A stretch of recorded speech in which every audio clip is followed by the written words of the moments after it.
Hey y'all, what's good? Welcome to Wake Up with Love. I am so glad you chose to start your morning with us today.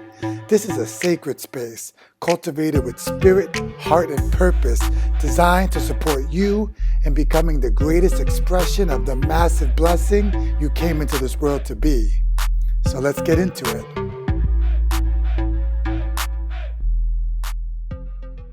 Yes, beautiful folks. Welcome to this beautiful Sunday rising. It's Courageous Heart Day, y'all. It's the day in the week where we come together with the focal point of making sure we leave the well with sufficient water to last a week. That we leave with fuel, with a clarity, with a deeper understanding of self and why we're here. Why did each one of us say yes to being here at this time? Now, I know that the divine, the God, that which watches over us is always watching, is always with us. Our angels, our forces for good, our light workers, our ancestors are always with us.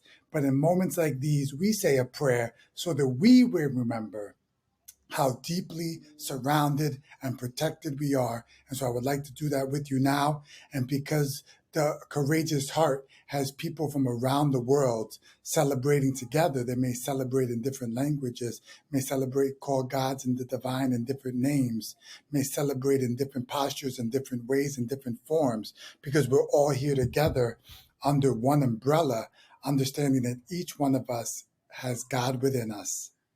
And each one of us has magic and greatness within us. And then when we come together and put everything else aside and focus on just that truth, we are going to help each other and ourselves make the world, our heart, our soul, our spirit knows is possible. So let's pray in together, deep divine, that which watches, sweet God, Mama and Papa, watching over us. I just ask that you hold this space, that you guard this space, that you let nothing but clarity, nothing but love, nothing but truth, nothing but illumination enter the space. May everyone be fed. May everyone leave feeling more in love, feeling deeper sense of being seen and belonging without being asked to conform, and leaving this call, leaving this time with something really clearly anchoring them to the best possible aspect of themselves for the whole week. This is my prayer. Aho. Aho, beautiful people. So, Love Batista here, the people's preacher. We didn't even jump in here, Betsy Batista. You need a second. Need a title? You need a title. Do you have one that you've been dancing with? So maybe even in the recess of the mind that you haven't given to the people yet? Not yet? All right, it's going to come. We're now looking, we're now actively in the listening of your title. I woke up in the wake sleep morning, and actually it was like 3 a.m. I started, like this Courageous Heart started at 3 o'clock last night. And it kept working on me and on me and on me. And I'm so happy to now bring it to you. And so today I'm ready to reintroduce myself. My name is Love. All right. And for all of you that have been witnessing me throughout the years, I want to let you do what you've been seeing is me practicing being love. Now I've practiced enough to claim, walk into, and it'll be a forever walk. But this is game time now for Love Batista. And Love Batista is the official people's preacher. Many people have tried to claim that name, but no one is going to do it the way Love Batista. It'll go down in infamy. Love Batista, the people's preacher, official with the check on Instagram. Official. I am also, the name I was given was the Supreme Dynamicist. The Supreme Dynamicist. I am literally birthing, because there will be many dynamicists that are going to recognize this is actually their art form, but I will parent it.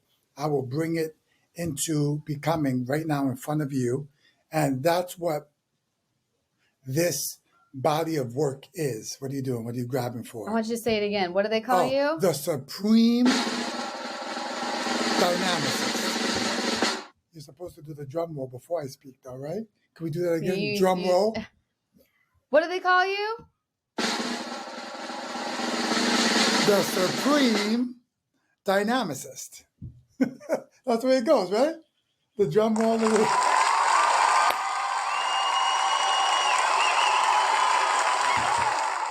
Yeah.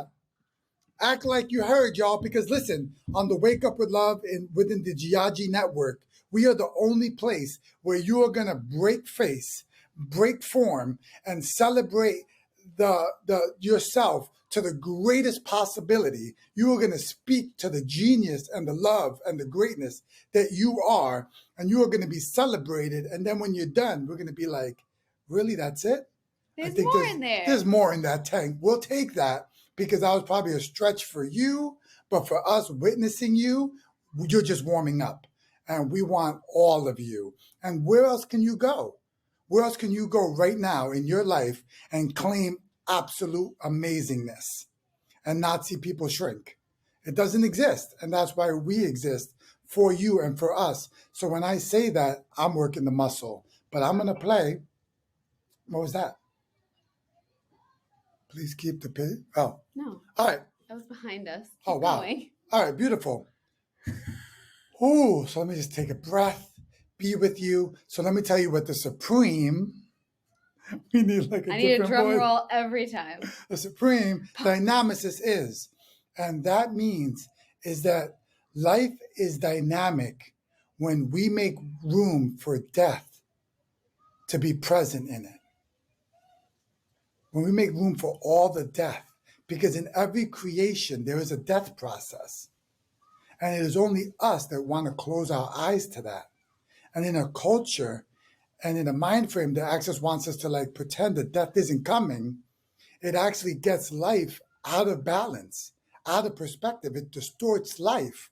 And we begin to live in a way that treats life like it's not precious. Like we have to be here. Like we just have to get through this day that was given. How many of us, myself included, have treated so many of our days, oh, if I could just get through this one. What? Like that is crazy. This is a gift that was given to you. And why aren't we treated like that? And it's because we're pretending that we're not going to die, possibly today. That this is the last time I can hug my girls, love on my wife. You know what I'm saying? Give something beautiful to the world. Like that might be my last reel right now. Could be my last time making a video. And it's me pretending that the threat of life isn't as vulnerable as it is that would make me look at it any other way. So we came from death. The realm of death is what we came from into life and is what we're returning to. It is the bookends of this experience. And there's so many miniature deaths. Every time you want to become a new you, you have to let the old you die in totality. And it's that change element. People aren't scared of change. They're scared of the death that change is requiring of them. They have to let it go. You have to let go of what you knew yesterday to be able to play with what you're ready to learn today. Now, it all informs you. Do you know what I'm saying? Like your child will always be with you, but your child no longer should have hands on the wheel. Your child should no longer be driving your current now moment. And how many of us? Sorry, I just got a really funny visual of like, did you ever play the game Life? Where like as you go around the board, you collect like 4 children and 5. Like, I just had a vision of like your car throughout life just growing with more and more versions of yourself in the passenger seat and then the back. And now you need a 3rd row because all these old versions of you are no longer allowed to drive. But they're still present and they're with you because everything that you lived through and everything you learned is still there. So I just had a vision of this like minivan, like 10-seater bus of like old versions of you. And because you didn't let them die. They're fighting for the wheel. They're fighting for the wheel. And so in reality, what we all have is like Roger Rabbit, the movie, where you had the little baby with the cigar. Like that's what's driving around these cars out here.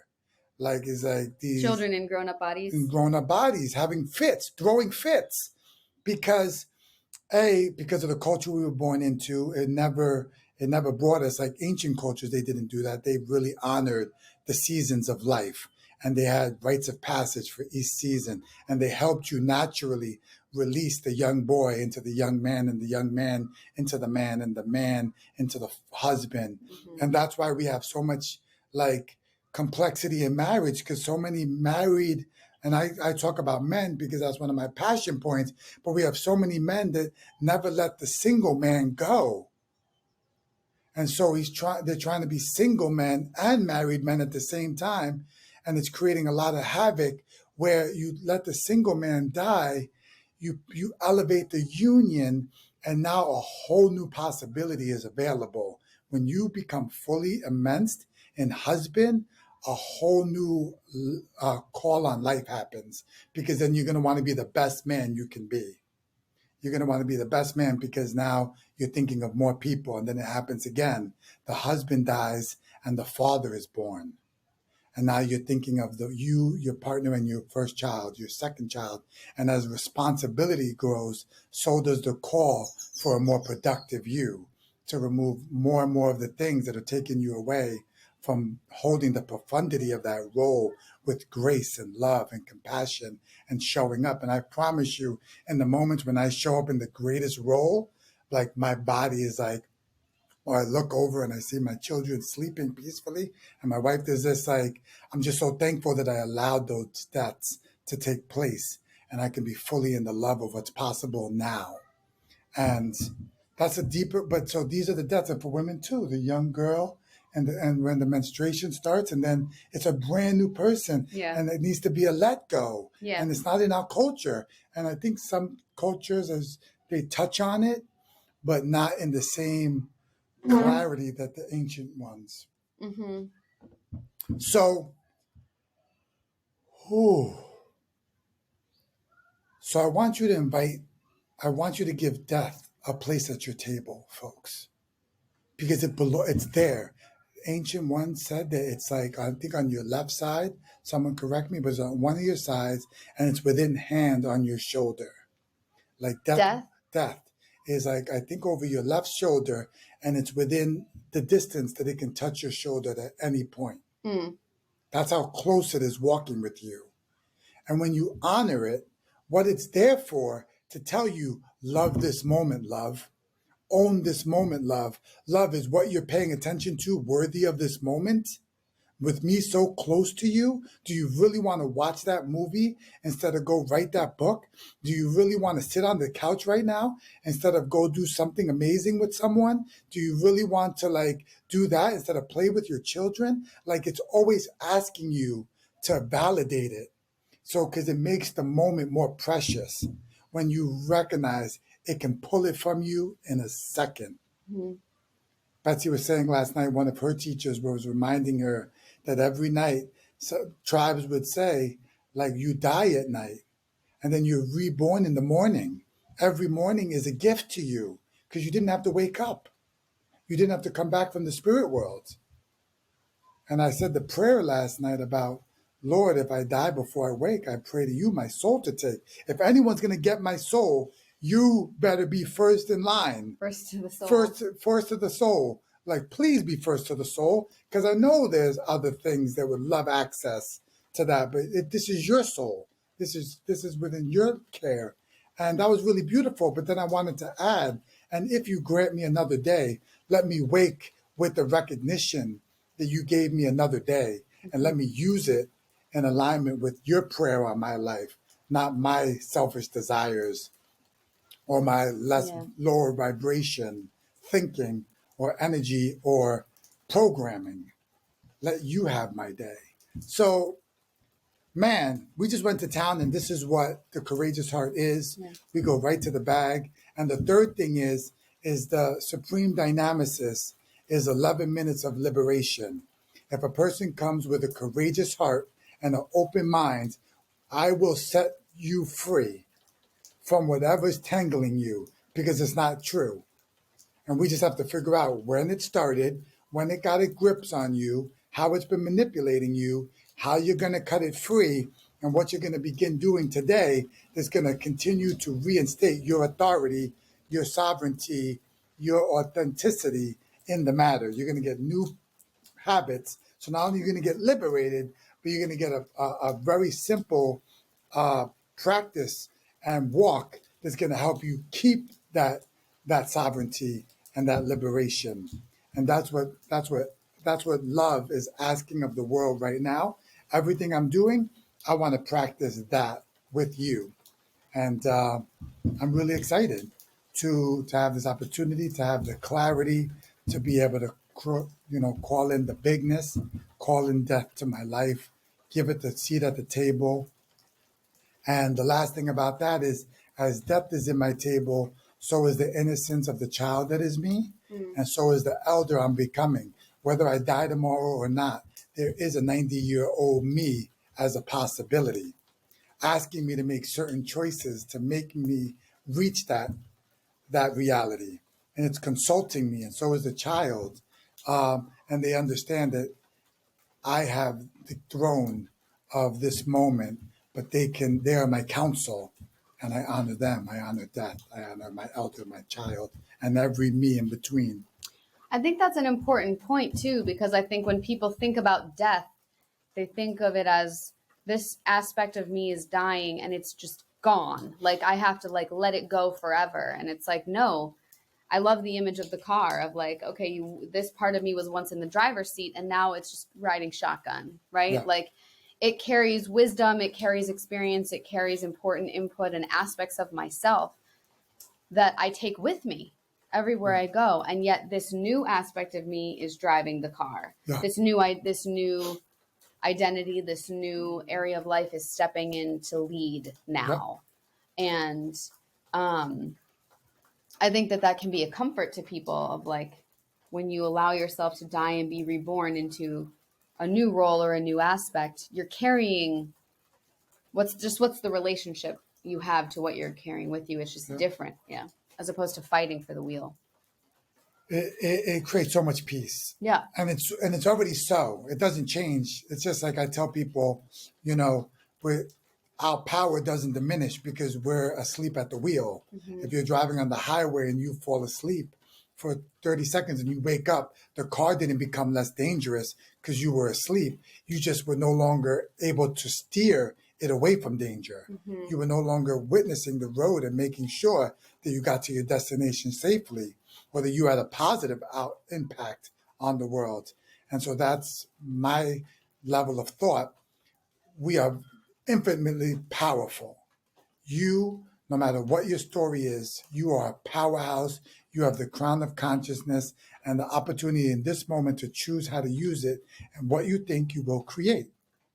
And what you do will have a reaction in the world. And so you really have the ability to choose from the feast that which will uplift you and everyone around you.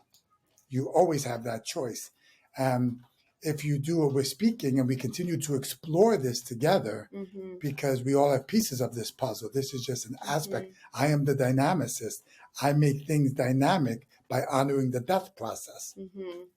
And I do it for the actual death process. If you or someone you are loving is actually preparing themselves for that process, that is one of my gifts, to come in and help make peace with that transition. And so all the deaths that we're going to take is a profound love and honor for me. Mm-hmm. And I am deeply enriched in the places where I've been allowed to be a support and hold that thin fabric of life, that we are so strong and yet so sensitive. And it's interesting because I think the places that we resist that death process are the places where we experience suffering. Yeah. Because it's part of the journey. Yeah.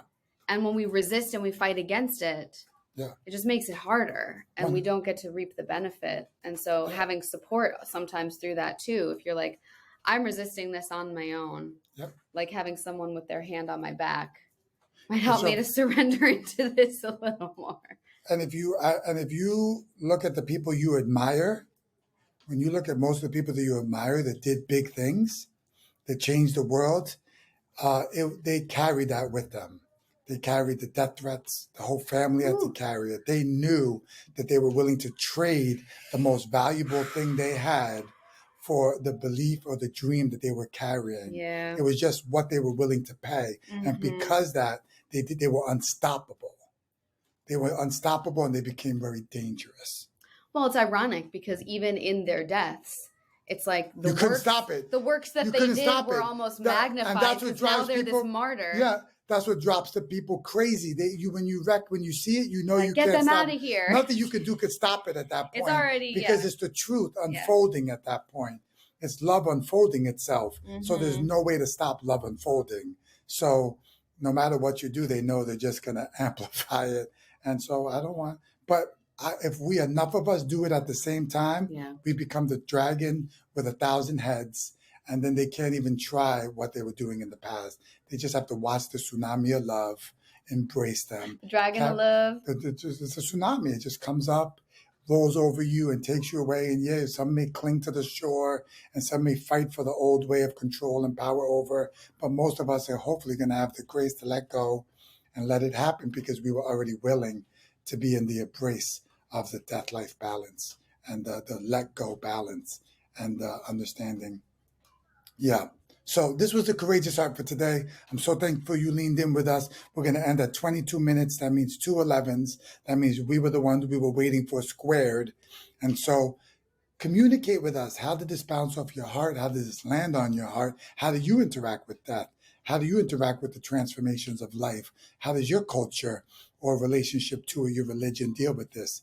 This is a community. Is there a place in your life where you want to surrender to a death process where you're being asked to transform? Yes. And you're ready to do that. And we'll see you next Sunday here at the Courageous Heart, y'all, with all our love. So many blessings.